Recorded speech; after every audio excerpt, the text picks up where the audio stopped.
Kontrol yapılarında son bir konumuz kaldı. O da break, continue ve iç içe döngüler. Öncelikle break ve continue'ye bakalım. Sonrasında kod yazarken iç içe döngüleri de kullanacağız. Break döngüyü sonlandırır ve döngünün dışına çıkar. Continue ise döngünün o anki adımını atar ve döngünün bir sonraki adımına geçer. Break komutumuz çalıştığı zaman direkt bu for döngüsünü bitirirken continue komutumuz sadece o adımı atlıyor ve sonraki adıma geçiyor. Aradaki en büyük fark zaten bu. Bu sağ taraftaki örneğimize baktığımız zaman bir for döngüsü oluşturmuşuz. 5 kere çalışmasını sağlamışız. Bir if bloğu kullanarak i 3'e eşit olduğu zaman döngüyü bitir demişiz. Eğer i'miz 3 olursa bu döngü komple bitecektir ve sonraki işlemlere bakmayacaktır. Bir sonraki if bloğumuzda i 0'a eşitse demişiz. Sonraki if bloğumuzda i 0'a eşit olduğu zaman bu adımı atla sonraki adıma geç şeklinde demişiz. Break ve continue çalıştığı zaman ondan sonraki kodları görmez. Yani break burada olduğu için bu if'e bakmayacaktır ve buradaki console.writeLine yazdırmayacaktır. Direkt sonraki adıma ya da döngüyü bitirecektir. Bunu da söylemiş olalım. Öyleyse Visual Studio'muz açılım zaten açıktı. Yeni bir proje oluşturalım. Add New Project, ConsoleApp.NET Framework ismine döngüler diyelim. Genel bir adı olsun. Fazlalık olan Program.js'i kapatıyorum. Buradaki projeleri de küçültelim. Daha güzel bir görüntü olsun. İlk olarak sunumda görmüş olduğumuz örneği yapalım. Bir for döngüsü vardı. Int i eşittir 0 şeklindeydi. 5 kez çalıştırmıştık ve birer birer artıyordu. Süslü parantezimizi açalım. Buraya console.writeLine i şeklinde yazalım. Hatta buraya bir ekleme yapıp tırnak açıp i'inci sayı yazdırıldı şeklinde bir mesaj gösterelim. For'un dışına hemen console.readkey komutumuzu koymayı unutmayalım. Öncelikle programımızı çalıştıralım. Nasıl bir sonuç çıktığını görmüş olalım. Sonrasında break ve continue komutlarına bakalım. Start'a bastığım zaman sayıların toplamı önceki proje açık kalmış. Hemen onu değiştirelim. Buradan döngüler sağa tıklayıp set as startup project çalıştırdığımız zaman 0'dan 4'e kadar sayıları yazdırdı.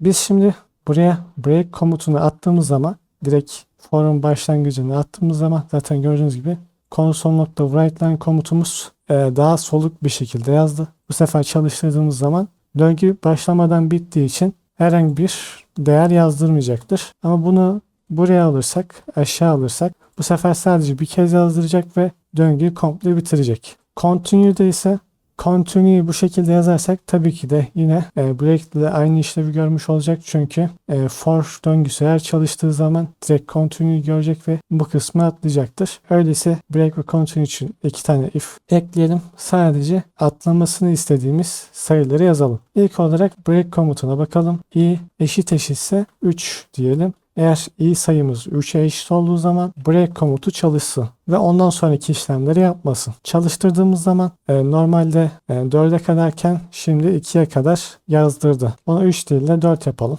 3'e kadar yazdırsın. Bir tane daha if bloğu ekliyorum. Bunda da continue işlemini yapacağız. I 0'a eşitse dediğimiz zaman bu adımı atlasın, sonraki adıma geçsin diyoruz. Çalıştırdığımız zaman 0. işlemi atladı ve konsola ve yazdırmadı. Break ve continue komutları bu şekilde. Videonun başında iç içe döngüler demiştim. Aslında bunu biraz daha düzeltmek gerekirse iç içe koşullu ifadeler demek daha doğru olur. For de bir koşullu ifade, if de bir koşullu ifade. Biz bunları iç içe kullanabiliyoruz. Bunlara biraz değinelim. Ondan da biraz bahsedelim çünkü önemli bir konu. Daha demin yazdığımız kodları yorum satırı haline alıyorum. Bir for döngüsü açarak başlıyorum.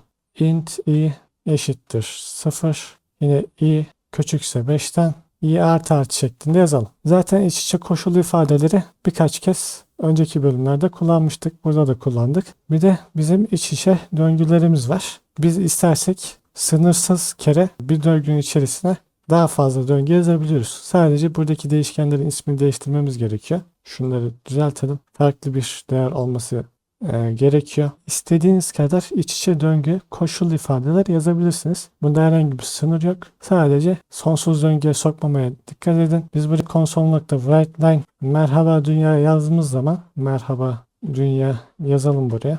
5 çarpı 5 çarpı 5 çarpı 5 çarpı 5 kere merhaba dünya yazısını göreceğiz. Şimdi bayağı fazla olduğu için bunu biraz daha azaltalım. Şöyle 2 taneye kadar indirelim.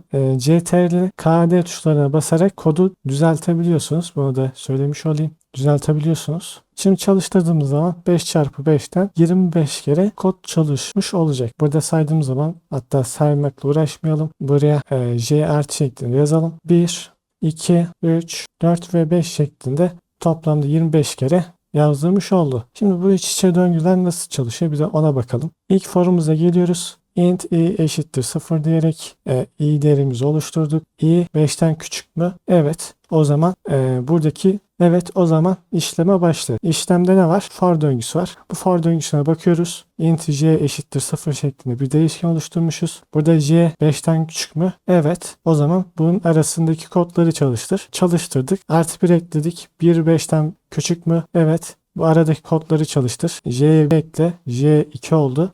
2 5'ten küçük mü? Evet. O zaman bunun arasındaki kodları çalıştır. Sonra J'ye 1 arttır. J 3 oldu. 3 5'ten küçük mü? Evet. Çalıştır. 1 ekle. 4 5'ten küçük mü? Evet. Çalıştır. 1 ekle. 5 5'ten küçük mü? Hayır. O zaman döngüyü bitir. Sıra buraya kadar geldik. Buradan i'mizi 1 arttırıyoruz. i'miz kaç oldu? 1 oldu. Sonra yine burayı çalıştırıyoruz. Burada for döngüsü olduğu için int j eşittir 0 tekrardan tanımlıyoruz. Bunu 5 kere çalıştırıyoruz. Sonra buradaki işlemler bitti mi? Buradaki işlemler bitti mi? Buraya geldiğimiz zaman i'mizi yine 1 arttırıyoruz. Bunu 2, 3, 4, 5 derken bu şekilde devam ediyor. Bunu aslında bir saat gibi düşünebilirsiniz. Nasıl 1 dakika için 60 saniye sayılması gerekiyorsa ve 1 saat için 60 dakika sayılması gerekiyorsa, bunda da i'mizi bir arttırmak için önce bu for içerisindeki kadar tekrar etmemiz gerekiyor. Yani buradaki işlemleri yapmamız gerekiyor. Bu şekilde benzetme uygun olacaktır. Break ve continue komutunu burada aslında çok güzel bir şekilde kullanabiliriz. Biz buraya break komutunu yazdığımız zaman